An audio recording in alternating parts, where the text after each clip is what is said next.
네, 안녕하세요. 신헌입니다. 음,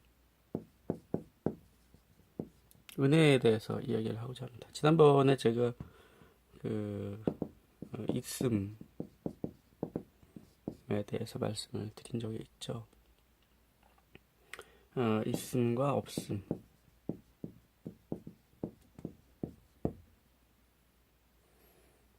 우리의 인생은 있음 위에 있다. 이런 말씀을 드렸죠. 어, 어, 경험이라고 하는 것, 우리의 어떠한 기쁨 또는 슬픔, 우리가 무언가가 없다라고 생각하면서 스스로 디프레스되고 우울해하고 하는 모든 것들이 그러한 나는 돈이 없다, 나는 자신감이 없다 라는 생각이 있다라는 이야기를 드린 적이 있습니다. 없음이 아니라 이러한 생각이 있다. 이러한 생각을 통해서 우리는 어떠한 정서를 경험하게 되죠. 그것을 마주 보고 알아차릴 수 있다면 우리가 습관적으로 어떠한 부정적인 생각들을 하는지 알게 됩니다. 우리는 처음에 어떠한 일들에 대해서 우리에게 다가왔을 때, 주어졌을 때, 어떤 일들이 열렸을 때, 어떤 길들이 열리고 기회가 주어졌을 때, 우리는 감사함을 느낍니다. 그러나 감사한 마음도 시간이 지나면서 점점 사라지죠. 나중에는 어떻게 됩니까? 우리는 초심을 잃고 그 감사했던 마음은 온데간데 사라지고 불평하고 있는 모습을 바라보게 됩니다. 인간의 마음이라고 하는 것은 어떻게 보면 부정성입니다. 끊임없이 불평하죠.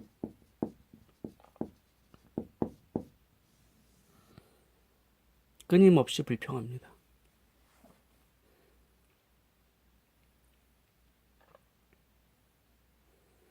끊임없이 어떠한 점에 대해서 비판하고 못마땅히 하는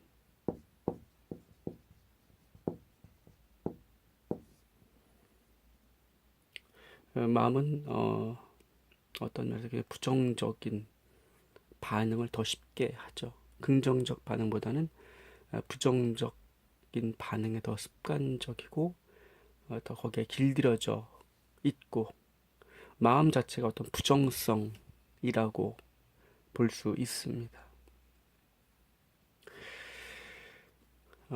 우리에게 주어진 그 상황, 우리에게 열린 그 길들, 그리고 다가왔던 기회들, 주어진 상황들, 이 있음이라는 삶이라는 것은 어떻게 보면은 은혜라고 볼 수 있습니다. 제가 그런 의미에서 삶은 선물이다.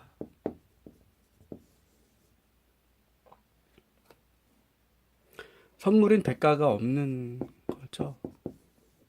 그냥 주는 겁니다. 주는 것.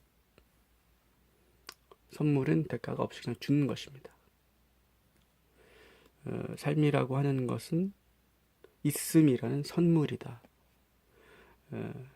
그런 의미에서 이거는 은혜라고 볼 수 있죠. 그 은혜에 대해서 우리는 신에게, 하나님에게 이 삶을 통해서 감사함을 표현할 수 있습니다. 감사한 마음을 가질 수 있죠. 하지만 시간이 지나면서 마음은 또 불평하게 됩니다. 은혜라는 것을 금방 잊게 되는 거죠. 그것이 대가 없는 은혜라는 것을 우리는 금세 잊게 됩니다. 그런 말씀을 예수님께서는 하셨죠. 쉬지 말고 기도하라. 쉬지 말고 기도하라는 이야기는 계속해서 기도를 하라는 이야기입니다. 어떻게 보면 예수님께서는 굉장히 강조를 하신 표현이죠. 쉬지 말고 계속해서 기도하라. 인간의 마음이라고 하는 것은 끊임없이 불평하고 불만을 갖는 것입니다. 그렇기 때문에 끊임없이 하나님께 기도함으로써 감사하고 그리고 항상 기뻐해라.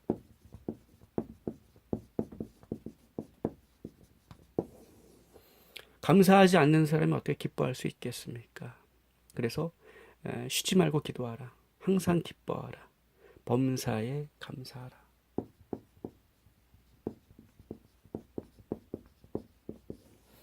어떤 부정성에 사로잡혀 있다는 것은 그것이 마음과 동일시되어 있다라는 것을 우리는 알 수 있습니다.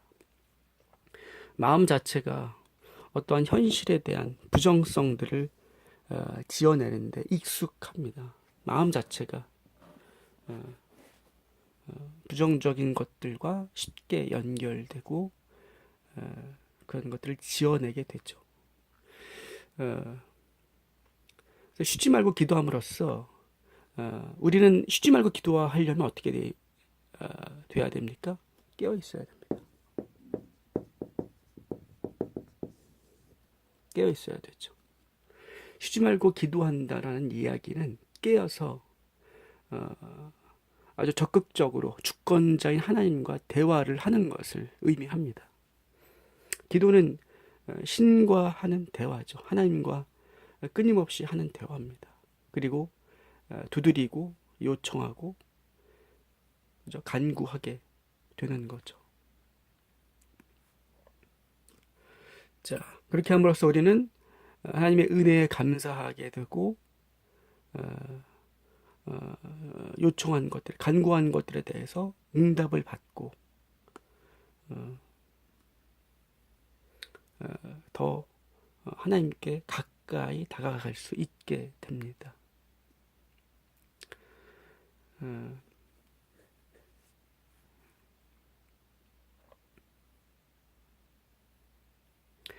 그런 경험이 있으신지 모르겠습니다. 우리가 어떠한 영적인 체험이라고 할까요?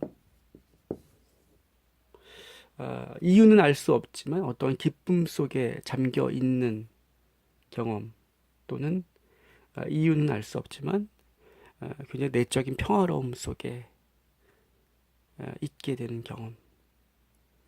그 원인과 이유는 알 수 없지만 굉장히 풍요로움과 기쁨 상태에 있게 되는 그러한 경험을 해보신 적이 있을 겁니다.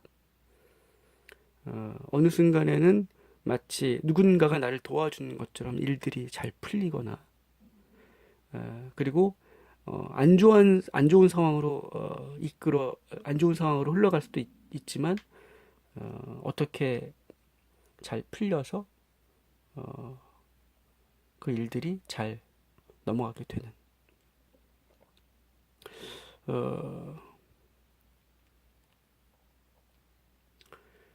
우리는 때로는 알 수 없는 기쁨이나 평화를 느끼게 되고 그것이 무엇인지는 모르지만 어떠한 때로는 우리가 의도하지 않았음에도 어떠한 감사함을 느끼게 되는 경험도 하게 됩니다.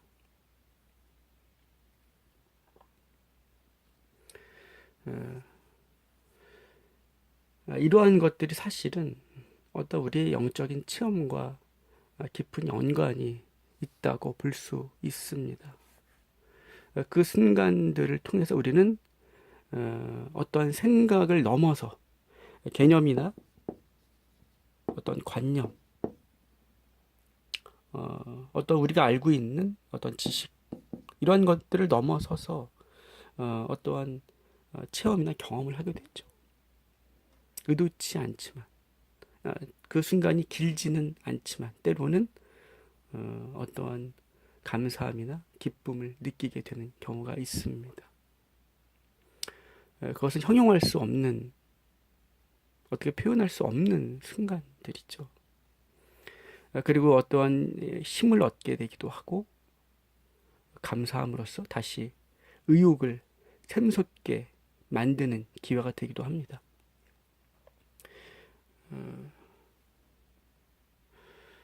어떻게 보면 예수님께서는 우리의 존재가, 그러니까 이런 생각을 할 수 있는 거죠. 항상 기뻐하라. 사람이 정신적으로 미치지 않고서 어떻게 항상 기쁠 수가 있겠습니까?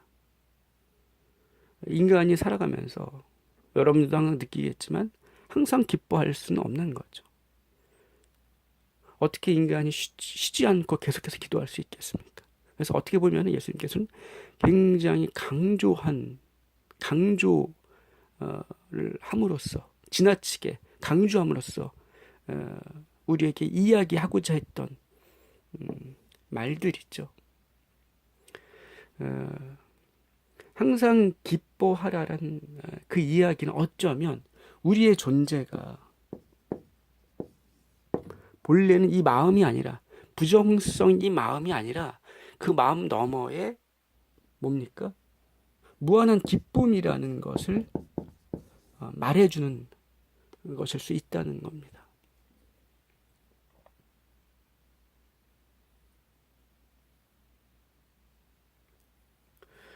더 넘어서 뭡니까? 우리는 어떠한 진리라는 표현을 좀 써보겠습니다. 예. 진리와 연결될 때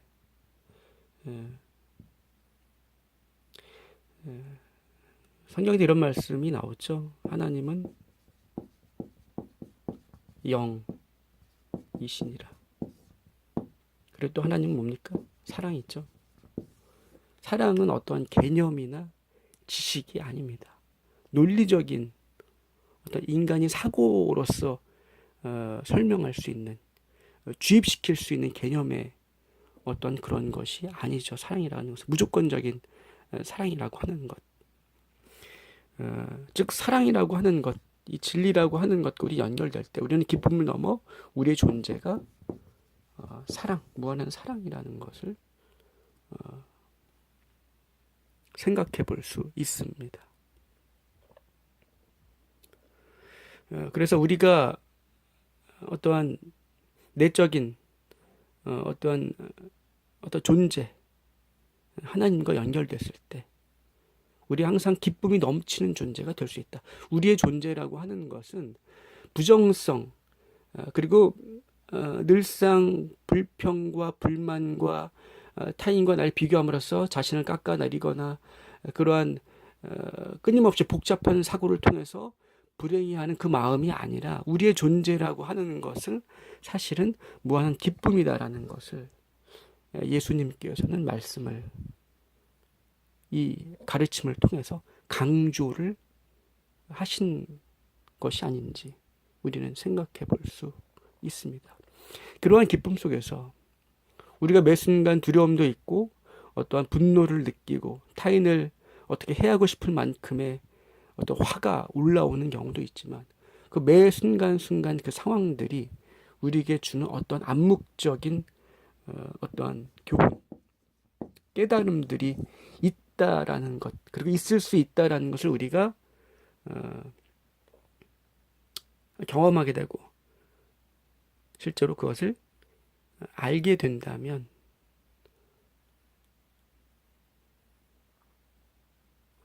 어떤 흐름 속에 우리의 인생이 어디로 이끌고 있다라는 것을 우리는 생각해 볼 수 있다고 생각합니다. 그래서 깨어있는 것, 끊임없이 우리가 누군가와 끊임없이 무언가를 대화하려고 시도한다는 것은, 그것은 충분히 깨어있음을 의미합니다. 그리고 자신이 어떤 상태에 있는지, 자신의 마음이 무언가를 부정적으로 계속해서 불만 사항들을 늘어놓고 있는지, 감사하지 못하는 마음이 계속해서 여러분들과 동일시되고 있다는 것을 끊임없이 그것을 관찰하고 주시하고 그것을 고백할 때 우리는 기도할 수 있는 거죠. 그런 의미에서 이 마음이 바로 우리의 인간의 어떻게 보면 죄다라는 표현도 제가 말씀을 드린 적이 있죠. 그러면서 우리는 한 발자국 한 발자국 기쁨과 감사로 더 가까이 다가설 수 있는 것 같습니다.